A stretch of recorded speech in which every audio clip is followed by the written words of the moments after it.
Continuing on our discussion of the principles of insurance, one principle is subrogation, a very important principle. What this is the substitution of one person for another in pursuit of a legal claim.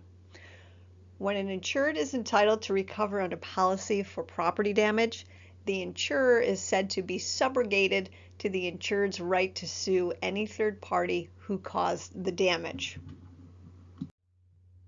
So how this works, let's say we have a wrecking company negligently destroys an insured's home, mistaking it for the building it was hired to tear down. The insured has a claim or a cause of action against the wrecking company for destroying their home. If the insured chooses instead to collect against a homeowner's policy, the insurance company may now sue the wrecking company in the insured's place to recover the sum it was obligated to pay out under the policy. This is how subrogation works. Another example, landlord has property insurance. Tenant negligently burns the house down by falling asleep while smoking. The landlord can take a claim against the homeowner's insurance. The insurance company can sue the tenant to recover the payout. And now here's where I'm going to note, it pays to have renter's insurance covering this type of incident. Or the other example is leaving a candle burning, right? So if I'm a renter, and this has happened to me, if I have renter's insurance, landlord gets paid through their property insurance. The property insurance company subrogates or steps in the shoes of the landlord, and that insurance company sues me. Well, I have renter's insurance to cover that claim. Subrogation is allowed with all policies except life insurance policy. That kind of makes sense. For example, an insurer must pay the claim upon insured's death, but they may not step into the shoes of anyone entitled to file a wrongful death claim against a person who caused the death. So if somebody died of natural causes, well, there wouldn't be anybody to sue, but we're not going to have the insurance company step in the shoes of anybody where a claim for wrongful death could be made. Assignment is the transfer of rights in a contract. In this case, the rights in a contract of insurance. Generally, an insured cannot assign the policy itself without the insurer's permission. This is because the risk that the policy is protecting is unique to that insured's circumstances. The insured cannot commit the insurer to insure someone else. So for example, let's say I have a dress shop on 123 Main Street, and I get insurance for my dress shop, and I have my policy and my premium, and I decide I want to assign my rights in that insurance policy contract to the business across the street from me, which is a bakery. I would not be allowed to do that. The risk obviously is different from the bakery to the dress shop. The bakery probably has more risk, right? Because there's an oven and they're cooking and so forth. So we don't allow for assignment of rights of a contract, in this case, a contract for insurance, in this kind of setting. However, an insured can assign the proceeds of or claims under that policy. Relative to life insurance, there is an exception. One may assign the policy, but the beneficiary has priority to collect over any assignee when no reservation of the right to change the beneficiary exists in that policy. If the policy permits a beneficiary change, then the assignee will have priority over the original beneficiary. Let's look at intentional losses. Generally, intentional losses are not covered for any type of policy. For instance, your house that burns down, if you were the one that set it, you're not going to get paid. That would be considered an intentional loss. But if it was accidental, left a candle burning, then that would be something that would be paid out. Let's talk about some other intentional losses. I want to talk about suicide committed by the insured. In most states, absent a suicide clause, one that states that suicide is included as a event.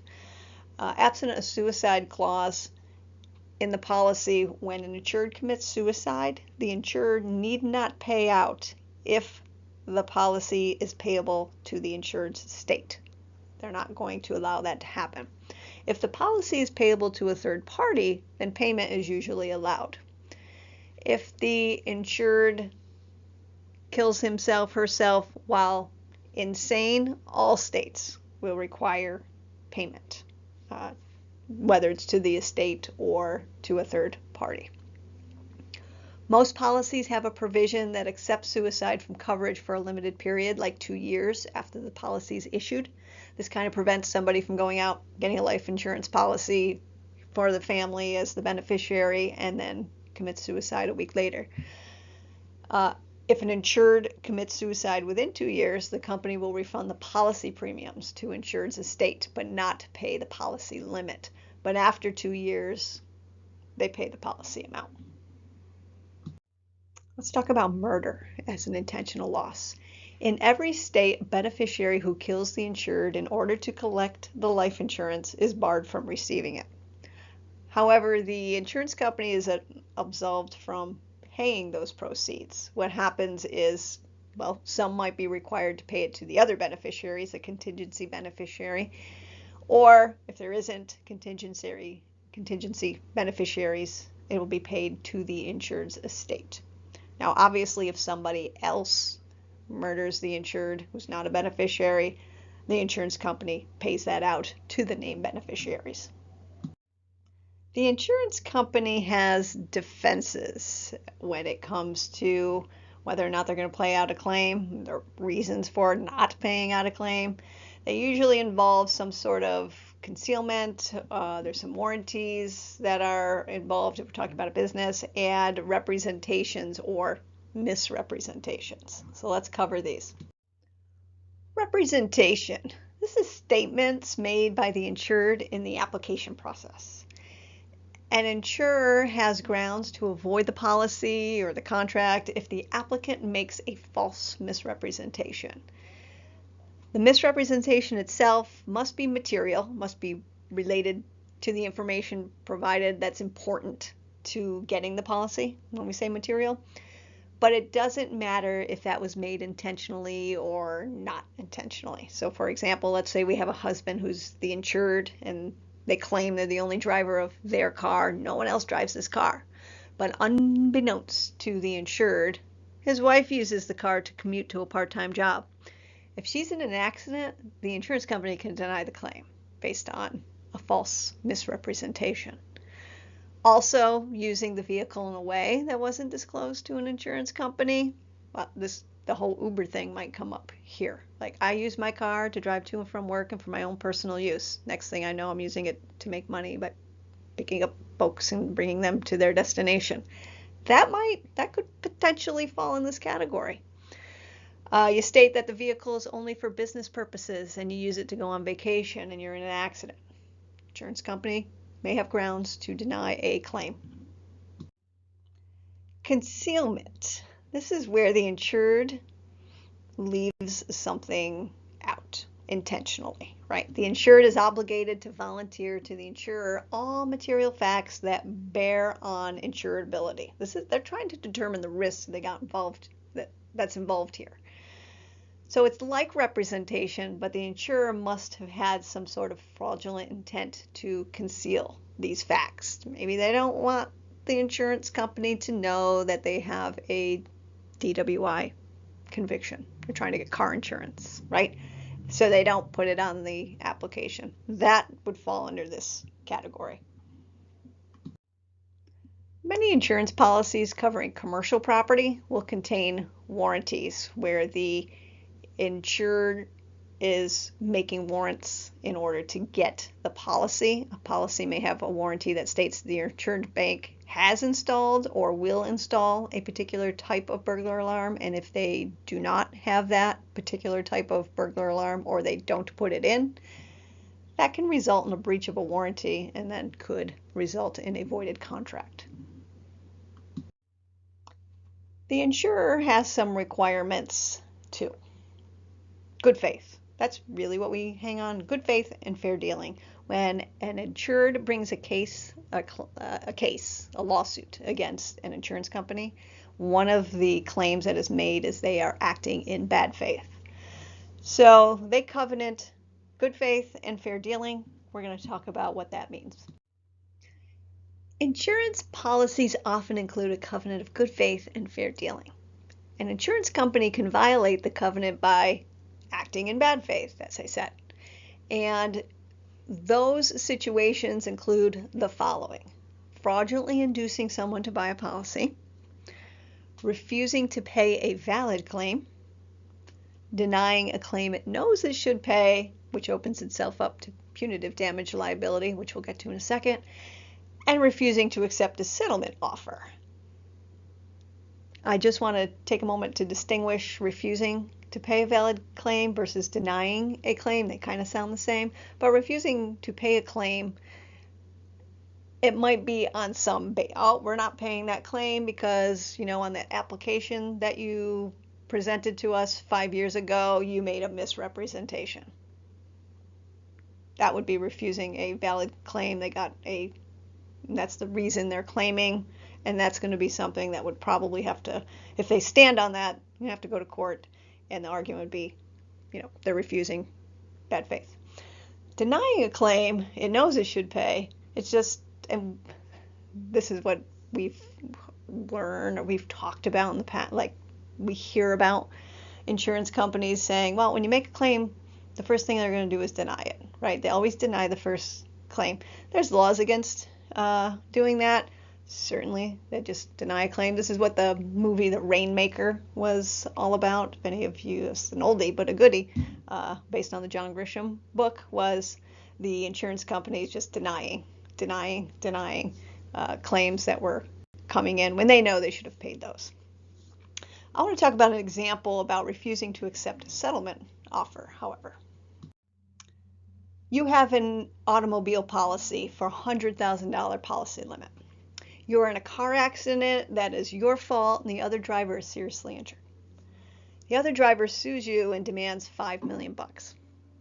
The insurance steps in to defend you, because that's why you have it. During the course of the case, the other driver offers to settle the case for $100,000, which is your policy limit. The insurance company refused because, well, it really has no risk. That is their risk, $100,000. They might say, hey, I might get lucky at court and I might not have to owe anything.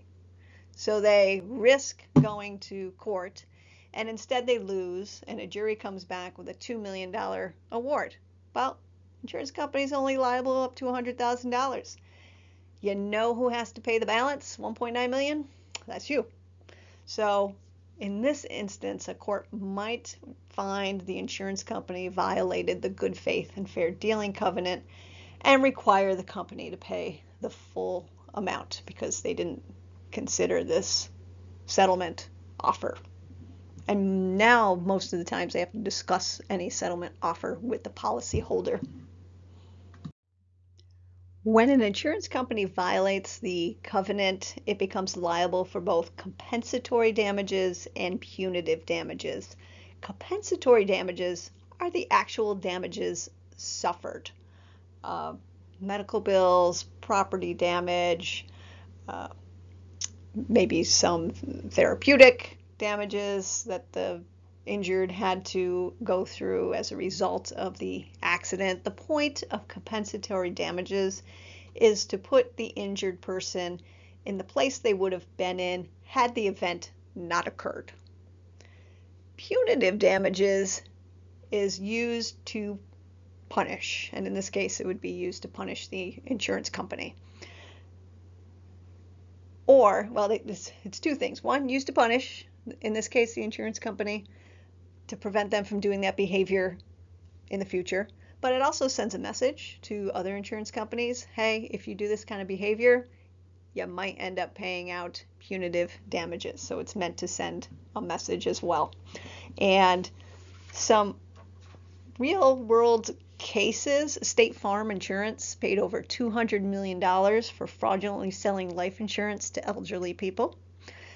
What the company did is they trained their salespeople to tell the potential customer that the new policy was better than the one they had, even though it was worse. Prudential Insurance Company of America was ordered by Florida officials to pay nearly $2 billion in damages after it was found to have deliberately cheated its customers. So there's some big award payouts right there.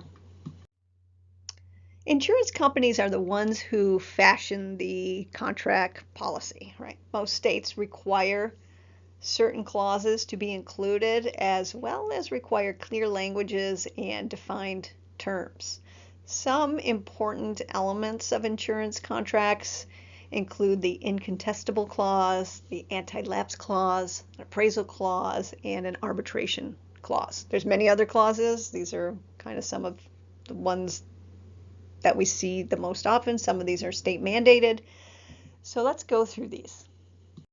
The incontestable clause is state mandated. So this has to be in every policy.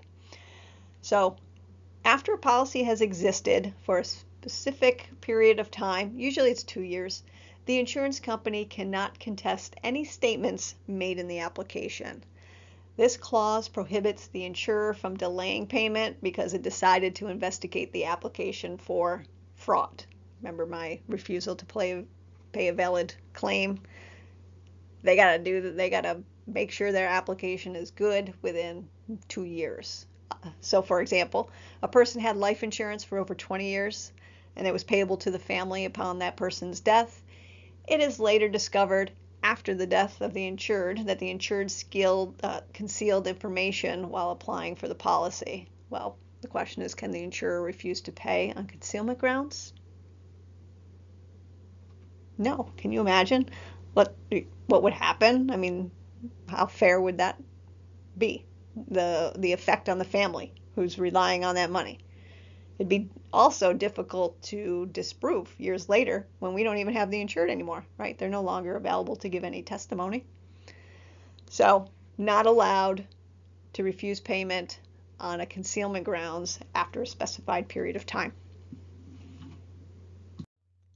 The anti-lapse clause is not in every state, it's not mandated in every state, but think about this. What if you accidentally forget to pay your premium? Is the policy lapsed or no longer effective? Well, some states require that the insurance company include an anti-lapse clause that provides a grace period in which to make an overdue payment. During this grace period, the insurance is effective, but even after this lapse of the grace period, it's not automatically canceled. They have to provide a follow-up that would be necessary, i.e. final notice. The appraisal clause, while not state mandated, it shows up often. Suppose you have some property insured for $50,000 and it's damaged by fire. The insurance company determines you've suffered a loss of $10,000, but you believe it's $25,000. If you guys cannot agree, you can demand an appraisal under the policy's appraisal clause. And here, both you and the insurance company select disinterested appraisals. Each appraisal evaluates the loss and state the value and loss of the item. If the appraisers fail to agree on the loss, they will submit to an umpire who will resolve their differences. The arbitration clause. This is a very important clause to pay attention to. They don't only show up here in insurance contracts, they show up in all sorts of contracts. They're very common in consumer goods transaction contracts and employment contracts. What this is disputes arising out of the terms of the policy or the agreement would require submission to an arbitrator to determine the outcome. And we're not talking about paying out. Here we're talking about specific terms related to whether we agree or disagree on what should be covered. You don't go to court over this because of the clause. You're prevented from going to court. So the specific type of language you have to look for is not just, oh, look, there's an arbitration clause. You have to see if it uses the word binding or non-binding arbitration. Binding arbitration involves the arbitrator making a decision, and that decision binds all parties. You cannot go to court. If it's non-binding arbitration, well, you can agree, let's go to arbitration. If you don't like the decision, you can then go to court over the dispute. So very important to watch for arbitration clauses in any type of agreement, but definitely in this situation. Other clauses found in an insurance policy include the deductible clause, exclusions from coverage, and the coinsurance or copay clause. Let's go through these. Deductible. We've heard that term before. Shows up in a number of types of insurance policies.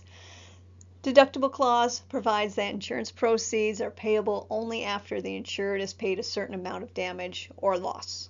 So for example, typical deductibles in auto insurance might be you pay the first $500 or the first $1,000. That's paid by the insured first, and then the insurance company would pay the balance. Exclusions from coverage clause. These are expressly stated risks that are not covered by the insurance policy.